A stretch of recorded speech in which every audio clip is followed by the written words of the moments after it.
Hey guys, we're back. In the last video, I was talking about sitting the trot, and I said I was going to talk about another concept, and I think this is a good time to talk about it. So if you haven't watched the video before, please watch that video, because that's going to kind of get you up to speed to where we're at. So that's like part one. This is part two.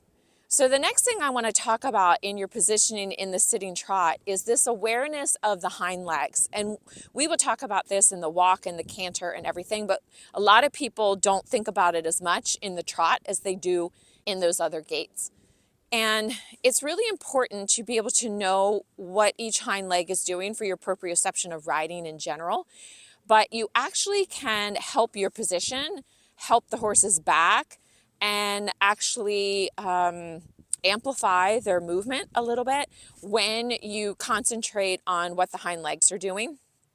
So where that works is when you're sitting the trot, to be able to feel when the right hind leg is coming forward and when the left hind leg is coming forward.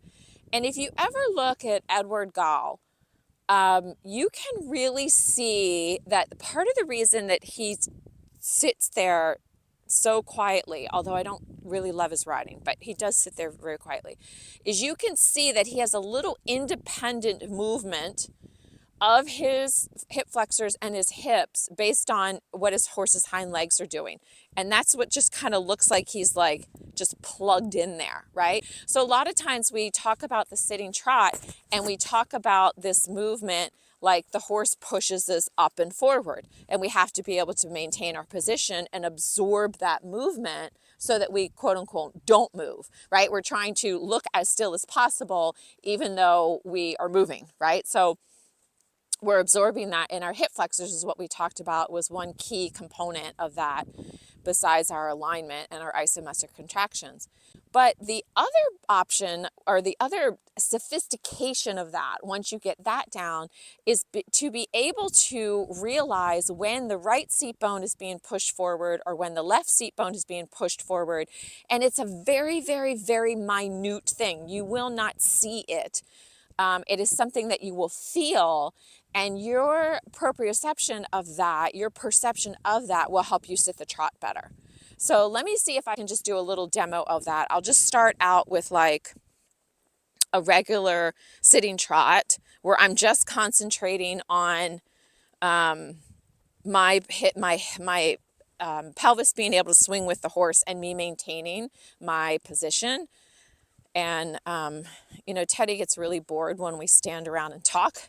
And then I'm going to keep them slower just so, because we're talking about position. And it's always helpful to kind of have a slower trot when you're working on position. So this is just me in position, and I'm just letting my hip flexors absorb the trot.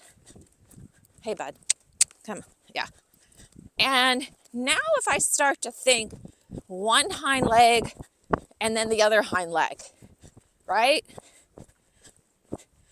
So it's left, right, left, right, left, right, left, right, left, right, left, right, left, right, left, right, left, right, left, right, left, right, left, right. See how my pelvis stills even more. Now I'm going to not think about that, and I'm just going to let my hip flexors bounce, and I feel like there's more movement in my pelvis.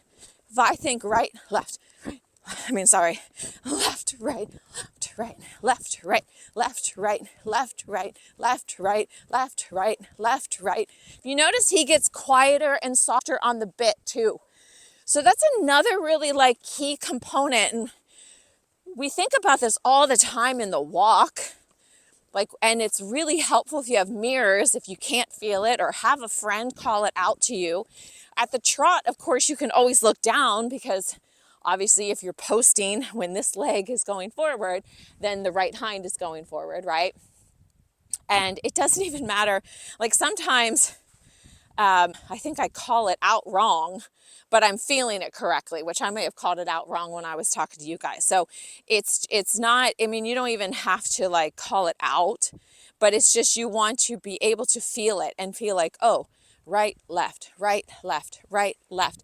And you're not your upper body, but this is what your seat bones are going to be doing. Let me come closer because let me see if I can show this and if Teddy will behave because he hates to stand still, which is why he does this goofy, like, I don't even know what you're doing down there. Like, what are you doing? I don't know. Anyhow, so you've got two seat bones, okay? And so if they're traveling with the horse and you think that they're going together in the trot, they're lifting up, they're moving forward, they're sitting back down, going up, moving forward, sitting back down. And your hip flexors are absorbing that, okay? When you start to think about what hind leg, your seat bones are going to go a little bit like this. Now, it's going to be like, if I did the amount that it actually was moving, you probably wouldn't be visible on the camera. So I have to accentuate it, but you're going to be like right, left, right, left, right, left, right, left. And it just helps your pelvis go with the movement a little bit more because obviously that's what their back is doing. So their back is picking you up and moving you forward. At the same time, it's going to be picking you up and moving you more forward with the leg that's pushing. So it's probably going to look like this if you had some sort of camera, which would be like right, left, right, left. So both are moving forward in space, but one's kind of being pushed up more.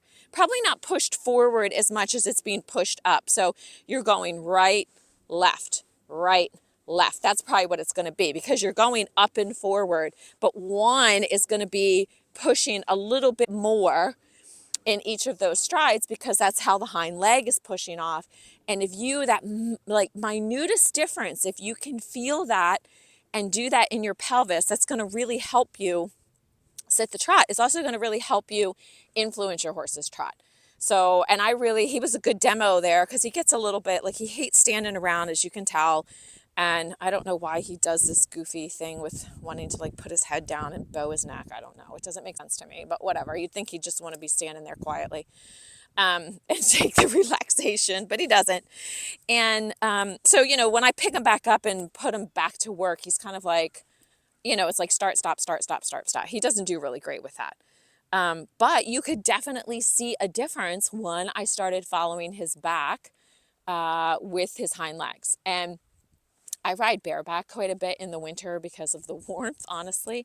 And you can really pick up on it bareback. So that's something to try if you feel comfortable riding bareback.